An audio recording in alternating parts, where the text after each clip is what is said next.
Hello, everyone, and thank you for the introduction. My name is Gergana Nikolova, and I'm the Regional Director for Europe and Central Asia for the Adventure Travel Trade Association. I'm here with you today to share some insights that we monitor in the travel industry that I hope that will be helpful and insightful as they shape the future of travel and they can help support strategy planning in the mid and near future. So I would like to start by sharing how Intrepid Travel interpret the COVID-19 crisis and how they look into the future. Probably many of you know Intrepid Travel. They're one of the probably biggest outdoor and adventure companies globally. They issue every year their where to go or where to travel next year guide. And this is how they changed their approach this year. We all learn and adapt in these unprecedented COVID-19 times. So what they did is instead of where to go, they prepared how to go in 2021 to be relevant and prepared for the next new normal. And this is what these leaders in adventure businesses do to guide the consumers. You can read more on the page here on this slide, and I would like to highlight only a few of these. Human-powered adventure, regenerate, and go into the wild. We also monitor what destinations do, how they shift their strategies, how they support their local industry, and how they communicate to their potential travelers. These insights come from Scotland, where they see that slow tourism will increase, less but better travel. And remember also Intrepid Travel commented on regenerate and not only sustain. And again, here the focus is on human touch and human focus as a highlight. Another source that we monitor is one of the research leaders, and this is Euromonitor. In their recent report about Travel 2040, which came out in August, they report that among the trending travel activities are adventure and nature tourism, camping, and ecopods, and so on. So why do I share all these? Because these demonstrate the importance of the future of travel, which seems to focus on sustainable and regenerative outdoor and active tourism. So as people say, all these are like music to our ears. Why does this matter to us? And why I spend time to share these today with you? As I mentioned at the beginning, I represent in Europe and Central Asia the Adventure Travel Trade Association, or ATTA as we call it for short. We are a mission-driven organization representing the adventure travel community around the globe.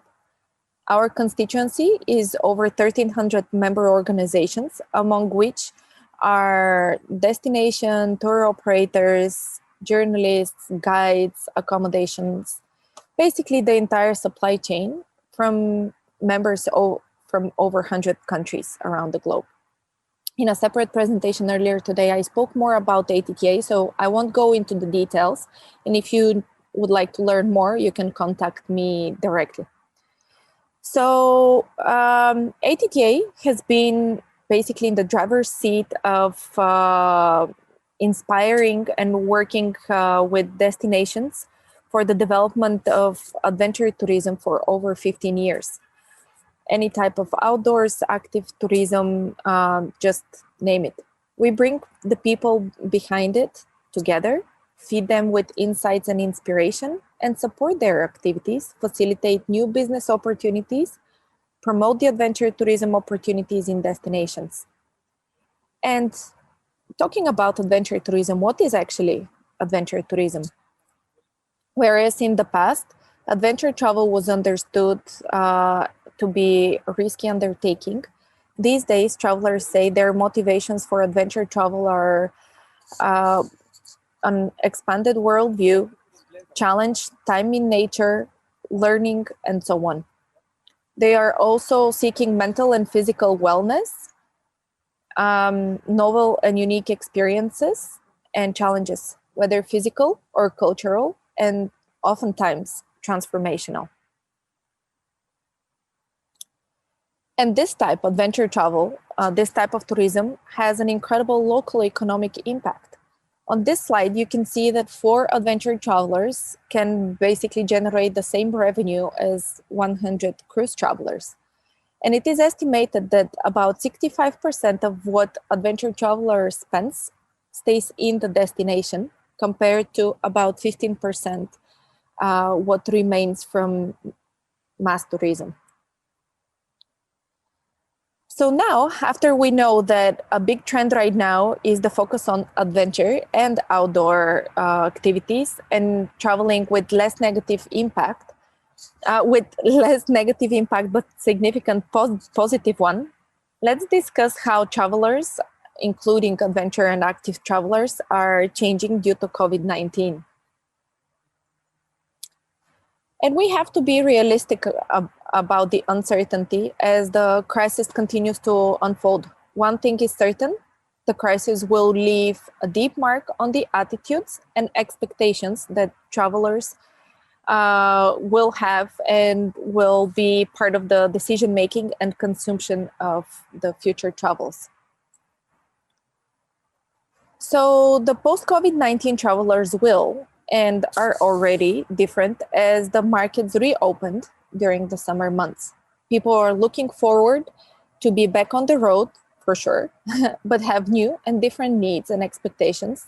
They will continue to be more demanding, like expecting technology and virtual solutions, perceiving hygiene as non-negotiable, seeking to be away from crowds, demanding contactless services, eager to be outdoors and physically active.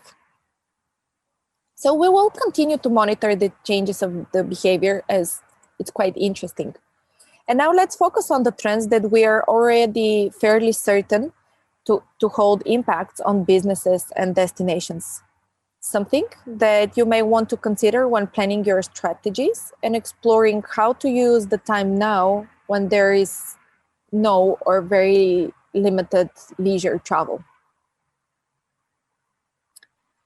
We all know that in every crisis, there is an opportunity. So now let's flip the challenge into an opportunity for innovation and prepare for the new reality.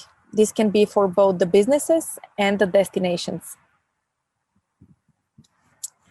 There's no question that the travel industry will never be the same again. So while we're coping with the lack of market activity and authorities are spending resources into crisis assistance, why not flip these into investment opportunities for the future by reframing the financial support into grants for improvement, innovation, skill upgrade, and product adaptation, multi-generational trips or smaller groups, spending time in nature, and so on. And what actually this means is that businesses can still receive financial assistance, but it can support their livelihood while it also improves the infrastructure, the products, focuses on skill improvement and innovation, and strengthens sustainability. And the second thing, is looking at it as an opportunity, is that smart destinations and businesses can invest now in innovation. For example, contactless solutions, building new or improve the outdoor infrastructure, and investment in visitor flow technology. Using smart technology is pretty much the only way to avoid crowding. So let's now focus on managing flows and create movement patterns in a more sophisticated way and be prepared for when travel returns in our destinations.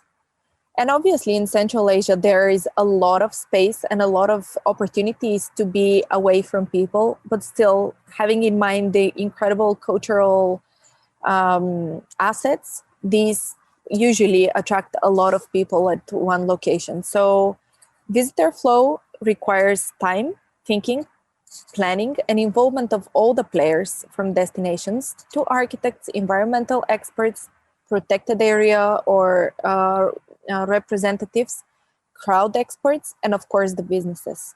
So let's now use the time. The second implication or trend that we are certain about is care. This crisis unlocked mutual care in our communities and networks because everyone has been suffering, and now these acts of support to the elderly or our neighbors are a key value on societal level. It will stay, and it has implications, of course, in our sector as well. People care about their own community, the local bakery, the local service provider, the local dairy producer, the small bike repair shop owner. So what can destinations and businesses do? They can adapt care for each other as a core characteristic of services and experiences, and very important to continue it also after the COVID-19 crisis. Second, they shouldn't forget that care doesn't relate only to the traveler, but also the industry workers, the local businesses, and the local residents. So this needs to address that they need to take care of their own community and people. When we ask people to wear masks during a trip, it is not to protect the traveler, but also the local handicraftsman, their children, the local cheesemaker, and the granny that makes those great desserts that leave long-lasting impression and memories to our travelers. All local residents should be protected also by the travelers. The third thing that can be done related to the care trend is responding to the expectations that destinations, companies, and brands will continue being good members of the society and will be proactive in taking stance on what is important for society. And this can fuel, for example, an understanding that an accommodation can serve a very small menu that is 100% locally sourced and will vary based on the season and the local offerings.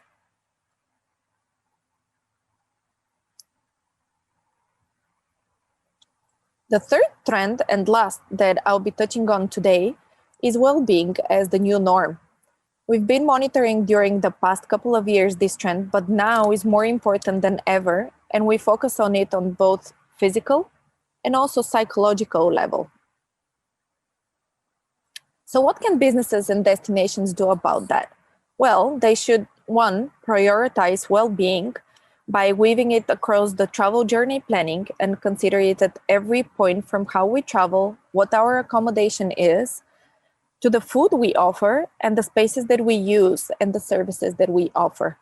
Second, if we want to be smart about it, we need to start thinking about well-being as non-negotiable for the leisure industry. And this means driving the design and product innovation as the industry seeks to reinvent itself. And this can mean the design of new destination and urban spaces that is defined or driven by what is healthy and makes people healthy. This means to incorporate happiness and well-being into every experience we offer. So in summary, I would like to share with you the key takeaways that I'm hopeful that I was able to communicate during these past minutes. We continue to be certain about one thing, and it is the uncertainty. We need to be realistic. The crisis is not over, and it will bring even more surprises. So it is difficult to state what exactly will be the post-COVID-19 traveler. That said, we are starting to see some of the changes on attitudes and expectations that will be shaping decision-making and consumption of future travels. So based on that, outdoor businesses and destinations have a chance to flip the crisis into an opportunity by beginning to invest in innovation and redesign that will position them to be among the winners when markets recover and have a very strong local industry. With this, I would like to thank you for your time and attention, and would love to hear any feedback. Feel free to reach out to me. Here are my contacts. And on behalf of the Adventure Travel Trade Association, I wanted to thank you for the time. And I hope to see you soon in your beautiful countries. I look forward to visiting Central Asia. Bye-bye. See you.